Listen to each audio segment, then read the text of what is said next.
Any other Friday afternoon here on the plains, you know, Jay Billis is on the main floor. There are 1,000 kids camping out in Jungleville. I call it Jungleville. You can feel the energy on campus and you know, college game days here. Kentucky's in town. A reminder that tomorrow is the Outlive game. And I know that tomorrow when I come into this media room, I will see all of you in your Outlive t-shirts, which you will have purchased for $25, and I will thank you for supporting Outlive.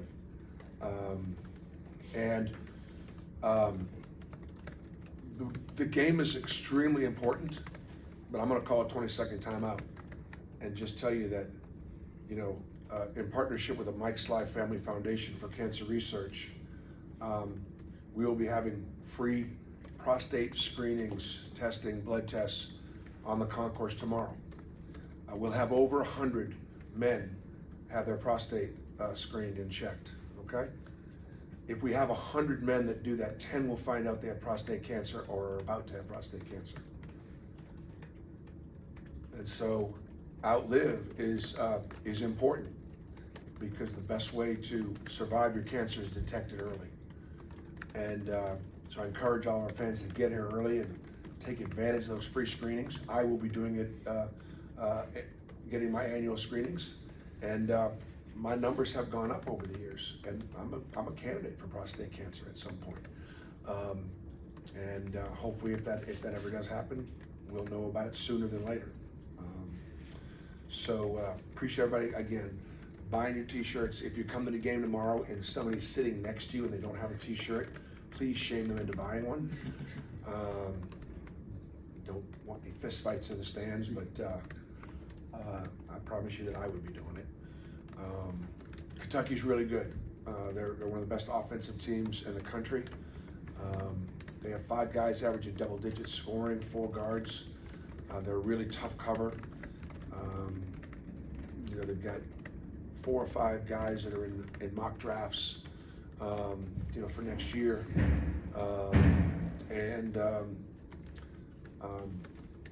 They are like 3rd or 4th in the nation in block shots. They do have great length. They do a great job protecting the rim.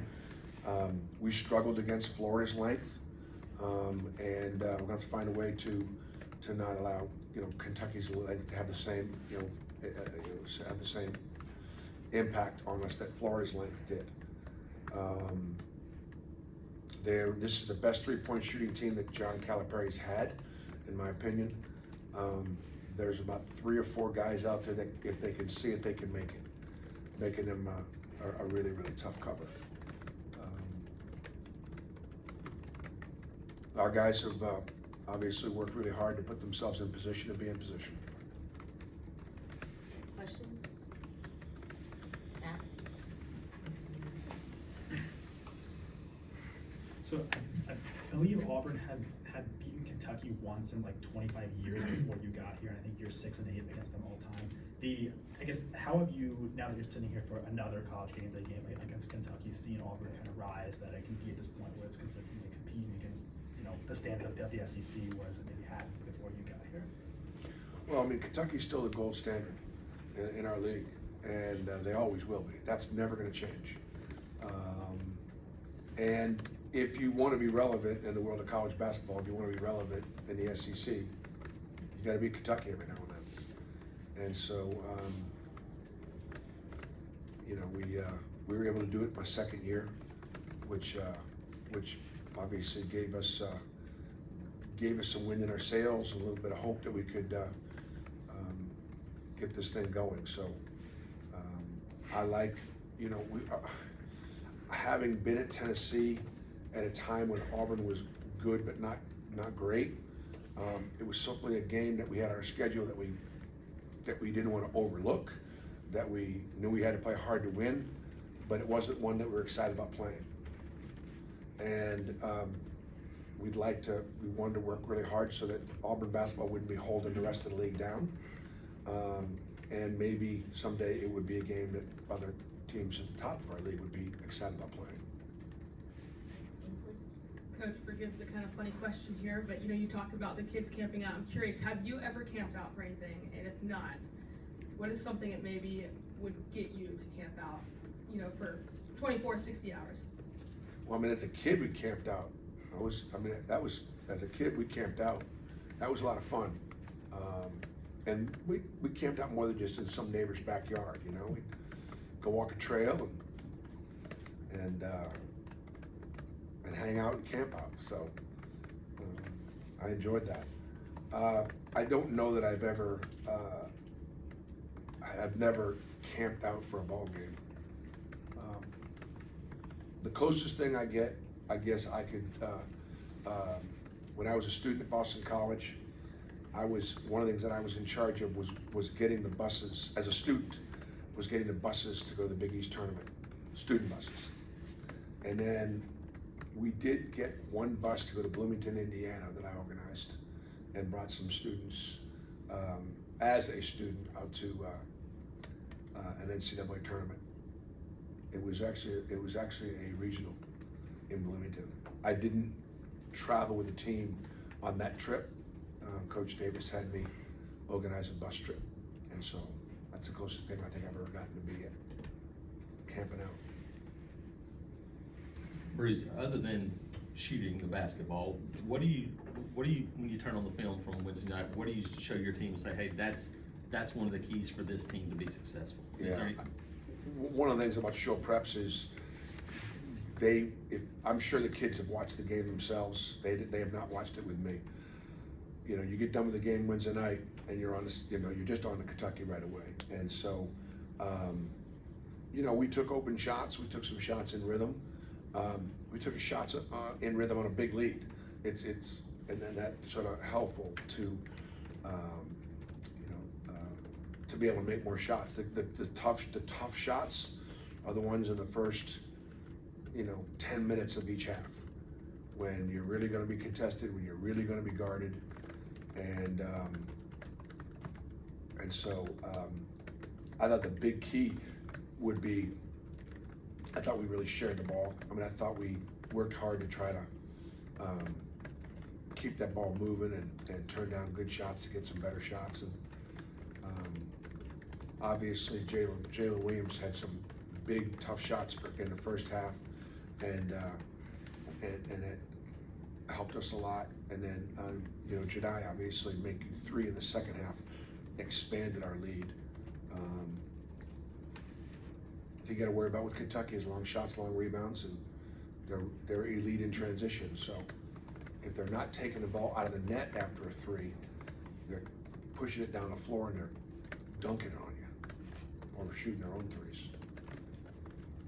Bruce, obviously you guys have played guards that can score this year, but Reeves is maybe a bit on the taller end. I think he's like 6'6". How do you think Denver and some of those perimeter guys are gonna be able to handle it? Reeves has always killed us. I mean, he's always killed us. He's a big, long, physical guard. Really shoots it. He's improved his float game, his mid-range game. Shepard leads the league in steals. He's a dynamic point guard, great shooter, great playmaker, has great patience and poise. Already a Kentucky favorite.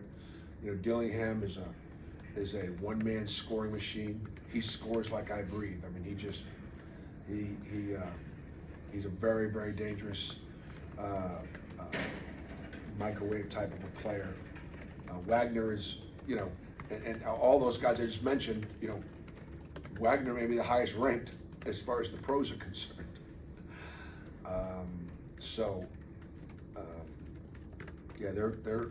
They're really talented. They're really big, and that's why they're at Kentucky. Adam, and then Matt for the last question. Just, it seems like at times there's been a point made about Kentucky that they have trouble defending this year. But I know you mentioned the length and the shot blocking ability, but when they're on defensively, like what sticks out about them on that end? I think when they're on defensively, they're flying around and they're blocking shots, and I think there's no question Kentucky's going to play with unbelievable effort and energy tomorrow, especially early in the games and early in the half. They've also not been completely healthy. They've got great depth and they've played a lot of different players, but I think in the last game against Ole Miss, it was the first time they had everybody available to them. So Kentucky is absolutely not a team that anybody wants to see in postseason play because they're so dangerous. We'll go D-Matt and then Matt. Bruce, you mentioned after the game that you wanted to give Denver a look at point guard. Watching the tape, how do you feel like you did? Is that something we may see some more of as we go forward? Yeah, we'll see. I mean, I thought that Denver's a very, versatile guard, and I think the issue there was simply KD Johnson and Denver both playing well and needing more than just the 40 minutes at the 2 spot. Matt in the last one. You mentioned the length of Kentucky and kind of how length of it has given you guys issues. I think the team that kind of gave you guys the most issues here was probably Texas A&M, which had that same length to an extent. I guess are you looking back at that game at all? Kind of does playing that game at home against a team like that matter to you in any way? You hope that obviously a home court advantage inspires your guys, and you hope that it bothers the opponent. Kentucky actually plays better on the road. A lot of pressure in Rupp Arena to win, and they've lost, I think, 3 games at home. And sometimes they get away from home, and there's just a lot less pressure. A lot of pressure at Kentucky to win, and so as a result, they've done really well on the road, and they've shot it well on the road. And they've got, again, the kind of talent that can be fearless. These are confident players.